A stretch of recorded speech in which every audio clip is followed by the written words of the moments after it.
Praise the Lord. கர்த்தர் நல்லவர். ஆண்டவராக இயேசுவின் நாமத்திலும் இயேசுவின் வல்லமை ஊழியத்து சார்பிலும் உங்கள் வாழ்த்துகிறேன், வரவேற்கிறேன், ஆசீர்வதிக்கிறேன். இயேசுவின் அழகும் அதன் அர்த்தங்களும் என்ற தலைப்பிலே இயேசுவின் வாழ்க்கையின் ஒவ்வொரு பகுதியாய் பார்த்து வருகிறோம். அதிலே இயேசுவின் யாத்திரையை குறித்து நாம் பார்த்து வருகிறோம். கர்த்தர் நல்லவர். அந்த யாத்திரை என்கிற பகுதியில் இன்றைக்கு மற்றும் ஒரு விசேஷமான பகுதியை நாம் பார்க்கலாம். கர்த்தர் நல்லவர், கர்த்தர் நல்லவர்.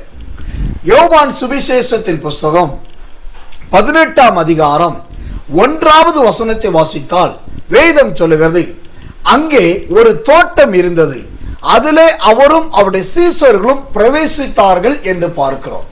ஆம், தோட்டத்துக்கு பிரயாணமாய் போனார். இயேசு பண்ணின பிரயாணங்களில் அவர் தோட்டத்துக்கு போனதும் ஒரு பிரயாணமாயிருந்தது. அவர் மாத்திரம் போகவில்லை, அவருடைய சீஷர்களோடு கூட அங்கு போனார். கர்த்தர் நல்லவர், கர்த்தர் நல்லவர். அப்படியானால் தோட்டத்துக்கு ஏன் இயேசு போனார்? தோட்டத்தில் போவதற்கு காரணம் என்ன? மத்தேயு சுவிசேஷத்தின் புஸ்தகம் 26ஆம் அதிகாரம் 36வது வசனத்தை வாசித்து பார்த்தால் தேவனுடைய வார்த்தை விதமாய் சொல்லுகிறது, கெத்செமனே தோட்டத்திற்கு ஜெபிக்கும்படியாக இயேசு போனார் என்று வசனம் சொல்லுகிறது. ஆம், அவர் தோட்டத்திலே காற்று வாங்குவதற்காக, ஓய்வெடுப்பதற்காக, சுவாசிப்பதற்காக, பல வகைகள் சாப்பிடுவதற்காக, இவைகளுக்காக போகாமல் அவர் ஜெபிப்பதற்காக போனார். எவ்வளவு ஒரு மாறுபட்ட வித்தியாசமான அவருடைய வாழ்க்கையின் தரத்தை பாருங்கள். நம்முடைய வாழ்க்கையில ஒரு தோட்டத்துக்கு போனால் உட்கார்ந்து பேசுவோம், ஏதோ நினைப்போம், நன்றாய் சாப்பிடுவோம், நேரத்தை செலவிடுவோம். ஆனால் இயேசு தோட்டத்துக்கு போன போது அங்கு ஜெபித்தார். கர்த்தர் நல்லவர், கர்த்தர் நல்லவர். இந்த தோட்டத்திற்கு போன போது அவர் ஜெபித்த ஜெபம் எப்படிப்பட்ட ஜெபமாய் இருந்தது? லூக்கா சுவிசேஷத்தின் புஸ்தகம் 22ஆம் அதிகாரம் 44வது வசனத்தை வாசித்தால் 5 விதங்களில் இயேசு ஜெபித்ததாக நாம் பார்க்கலாம். அவர் ஜெபித்த அந்த 5 விதங்கள் என்ன? 1, வியாகுலப்பட்டு ஜெபித்தார். 2வது, ஊக்கத்தோடு ஜெபித்தார். 3வது, வேர்வை சிந்தி ஜெபித்தார். 4வது, ரத்தம் ஊற்றி ஜெபித்தார். 5வது, தரையிலே விழுந்து ஜெபித்தார். நன்றாய் கவனியுங்கள். இன்றைக்கு இருக்கிற இந்த காலத்தில் இந்த 5 ஜெபங்களில் யாருடைய வாழ்க்கையிலும் இந்த அனுபவம் கிடையாது. ஆனால் இயேசுவின் வாழ்க்கையில இந்த 5 ஜெப அனுபவம் இருந்தது. தேவனுடைய ஊழியக்காரனாகி நான் ஆணித்தரமாய் சொல்லுகிறேன், உறுதியாய் சொல்லுகிறேன், தெளிவாய் சொல்லுகிறேன். நாம் ஜெபிக்கிறோம் ஜெபிக்கிறோம் என்று சொல்லுவதை விட இந்த ஜெப ஜீவியத்தில் இந்த ஒரே ஒரு வசனத்தை மாத்திரம் நாம் சரியாய் கடைபிடித்தால் நிச்சயமாக நாமும் இயேசுவை போல் மாற முடியும். நம்முடைய வாழ்க்கையும் இயேசுவின் அனுபவத்தை போல் மாறும். நம்முடைய குடும்பமும் பிள்ளைகளும் சபைகளும் ஊழியங்களும் கிறிஸ்துவின் நாமத்துக்கென்று மகிமையாய் எழும்பும். அப்படியானால் இந்த லூக்கா சுவிசேஷம் 22ஆம் அதிகாரம் 44வது வசனத்தில் சொல்லப்பட்ட இந்த 5 ஜெப ஜீவியங்கள் அவர் இந்த தோட்டத்திலே பண்ணின ஜெபமாய் இருக்கிறது.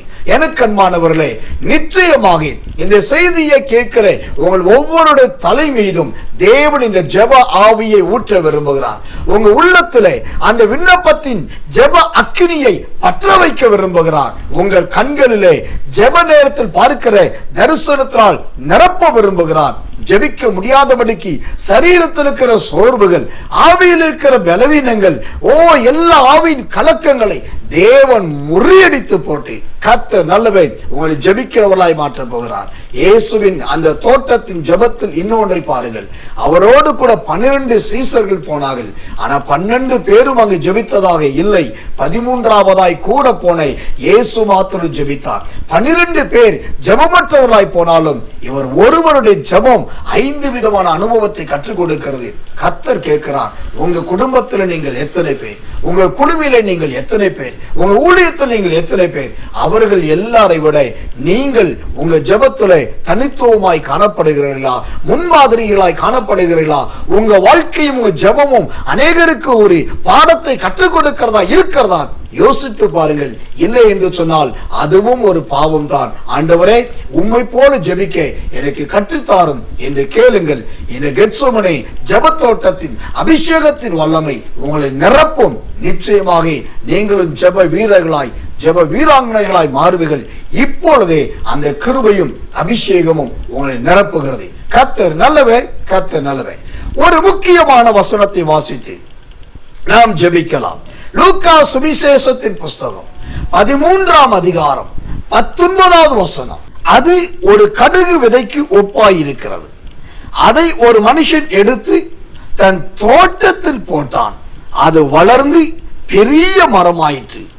ஆகாயத்து பறவைகள் வந்து அதன் கிளைகளில் அடைந்தது என்றார். அது வளர்ந்து பெரிய மரமாயிற்று. கர்த்தர் நல்லவை, கர்த்தர் நல்லவை. ஒரு மரம் ஒரு பெரிய தோட்டமாய் மாறினதை போல உங்களை ஜெபத்தினால் நிரப்புவார், ஒரு தோட்டமாய் மாற்றுவார். மீண்டும் சொல்லுகிறேன், ஆண்டவரே உங்களுடைய ஜெப ஆவியை தாரும் என்று கேளுங்கள். கர்த்தர் அந்த அபிஷேகத்தை கொடுப்பார். நாம் ஜெபிப்போம்.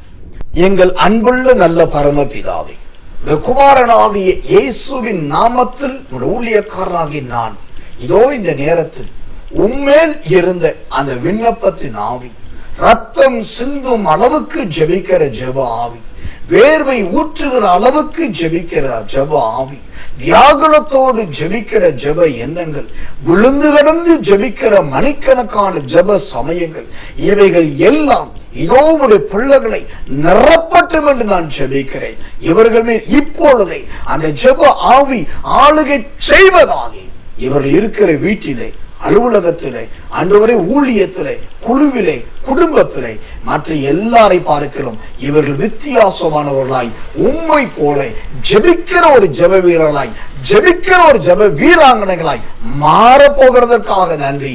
மற்றவர்களை சாக்கு போக்கு சொல்லி அல்ல, இவர்களும் ரோல் மாடலாய், இவர்கள் முன்மாதிரி ஜீவமாய் மாறட்டும். உம்முடைய தோட்டத்தின் அந்த யாத்திரை இவர்கள் வாழ்க்கையில் வரட்டும். அப்படி செய்கிறதுக்காக நன்றி. ஜெபாவினால் நிரப்புவதற்காக நன்றி. இயேசுவின் நாமத்தில் ஜெபிக்கிறோம் நல்ல பிதாவே. ஆமென், ஆமென், ஆமென்.